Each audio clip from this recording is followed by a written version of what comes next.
Alright, just going to try a little experiment here. Response video to the One and All guy. Made a couple of videos sort of on my economics of value stuff. And, and I ridiculed him for using economics as a metaphor for trying to define what we are, what the value of life is in the universe, what its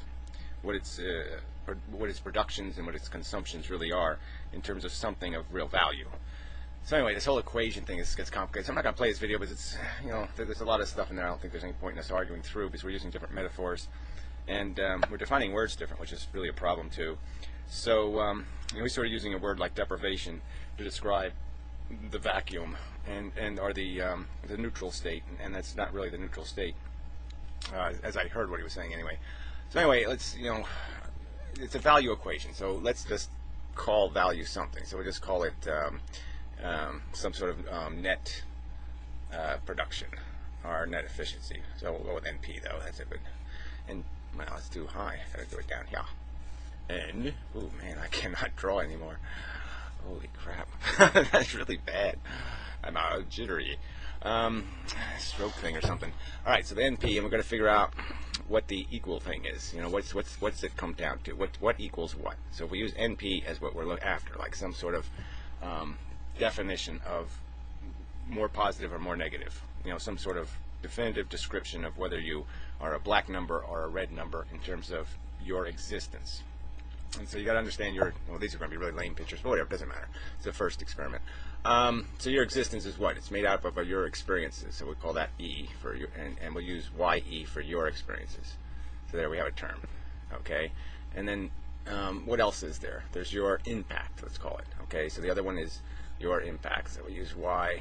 All right. So you have an impact. You experience that has a quality. Your experiences, and in your living, you impact the world around you, other organisms that are experiencing, and you cause them to have good or bad experiences based on your impact in the world. Like right now, I could theoretically, assassinate President Obama. And obviously it's against the social contract, but I just mean theoretically, say Obama was going to do something preposterously evil or stupid or dumb. And so I intervened and stopped this preposterously stupid thing from happening that would have had all these negative consequences into the future.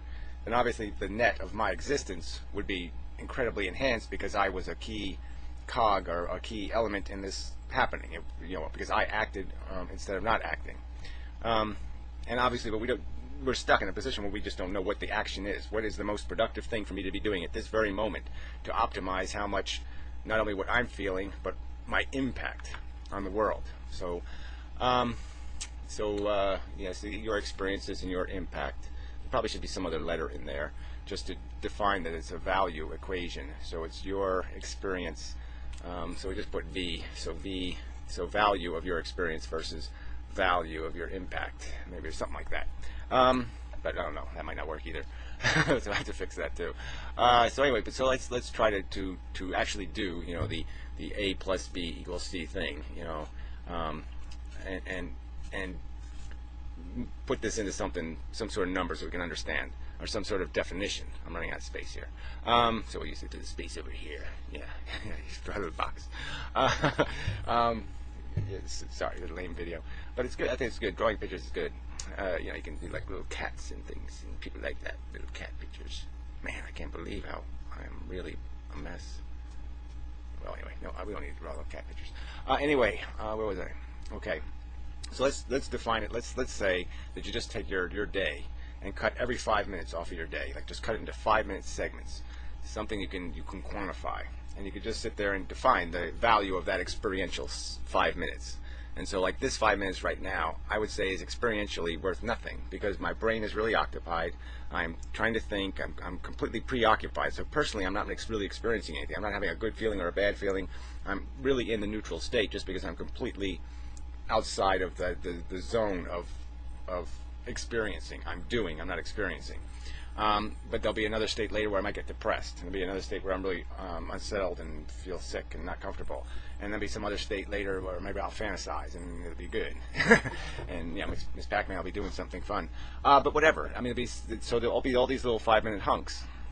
And we could take those and we could just do the math for ourselves, for our own day.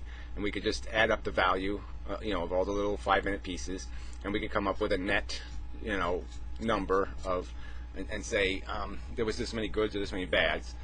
But the problem is that they'll obviously have weight. So that's the other trick to this thing, because you could have a really bad 5 minutes that has real density and mass. And so then you have to do a little bit of this, you have to do a little bit of math inside the math, because you're going to have to realize that some of these little 5 minutes are going to have really big negative signs, and some might have little tiny positive signs, or they might have a big positive sign and a bunch of little tiny negative signs. And so there's math within inside of that math, because we have to establish that weight, and that weighting is really the tricky part. That's where all this is going to, that's the real hang in this whole thing, is weighting the value of those 5 minutes of experience. And so my argument is more based on the fact that I think if we really analyze what we feel, that all the positive experiences are really made out of what are net negative experiences that we have. Before you experience the positive, you have some sort of tensions and unpleasantness and irritations and all the rest of the stuff that's sort of made out of. That deprivation isn't a good thing. It's inherently a rather gnawing circumstance, generally speaking. Let's see, where am I going with that? Yeah, but it does get complicated, because there are, like, being hungry is sort of a, just a little hungry is a nice feeling. You feel, and it feels good to satisfy it. And, but is it worth a migraine headache for an hour? Is that experience worth the other experience? And those are the real hard definitions to establish, because it does seem like each individual subject somehow comes up with a different definition, which I don't entirely understand how they do that, because it seems obvious to me. I mean, I don't have a whole lot of trouble figuring out what I'm willing to pay for things, and it just seems surprising that other people are willing to pay so much more for what I would consider, good feelings, but not good enough to justify. So anyway, I don't want to bog this down inside that that's only one part of the equation. So the other part of the equation is that these other influences, the world, the people, we're affecting each other all the time. And so we don't only have the number, so we'll use A as it will be, we'll call this the value of your experience, and then we have the value of your influence. And so that's the other one to figure out. And it's got to be done based on that net number in a way, and based on what's the, if you take it to its furthest permutation, in the end game, what's going to be your impact in the world. And that gets complicated because we have to have all these little subtle impacts, like we all contribute to capitalism because we don't burn it down. We don't jump in front of the tank, so to speak. So we have culpability for all the things we don't do that we could have done, which is a little hard to assess. The value of that. I mean, how much of a contributor to the negative are you because you didn't do anything? And then there's the other side to that, which is the ones where we do act, and where we could have not acted. We could have done something else that would be more efficient or would have been better for the future. And that has its influence. The actions have the echo of your action into the future. And so again, there's another hard assessment to make, but this really is how you define the end number. And I guess what I'm saying is there's also this that's for you as an individual to define the value of your life. So in my opinion, it becomes quite obvious that the most good you can do, the highest productivity, is to get rid of the most massive discomforts, the heaviest experiential negative moments that exist in the world. Because all these moments, yours, theirs, doesn't matter. They all have the same substance as a universal truth. And I guess that's part of the underlying premise of this conversation, is an acceptance of that premise, that it doesn't matter who's doing the suffering. It doesn't matter whether his name's Wang Pang or George Bush. It really doesn't matter. All that matters is that a human being is experiencing it. I was sort of thinking, too, how religions, that's where they all really fail a lot, is that they've really personalized the equation. They make it a personal hell and a personal heaven. And the Buddhists, I guess, sort of have done a little better than that.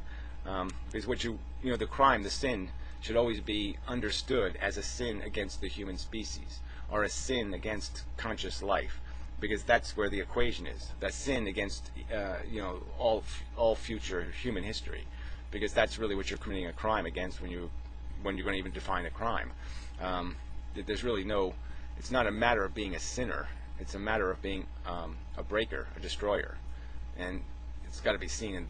That's just to me the rational context, and that's where a lot of, like I said, religions fail, is because they personalize it like it's some sort of like you're irrelevant to the society, and all you're trying to do is serve the expectations of some god. And really, what you're doing is you're either obedient to your responsibilities to consciousness, or you're sinning against that by being obsessed with one selfish, tiny little grain of sand in the beach, kind of thing. Yeah, all right. So that's probably enough of a video, but this is this completely useless mess. But you know, it's the first try, so at least I figured out I can write on here now, so I can just do all kinds of writing. But I don't know really how to spell anything, so I couldn't write words. I can do symbols, like yeah, the little fuck you symbol here. I can do that. Yeah. But anyway, yeah, that's really enough of a video. I'm tired.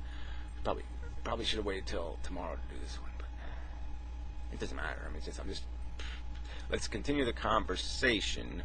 But I don't. Yeah, I didn't get your diagram. Your diagrams sort of look like this to me, so that's a problem. Anyway, till next time.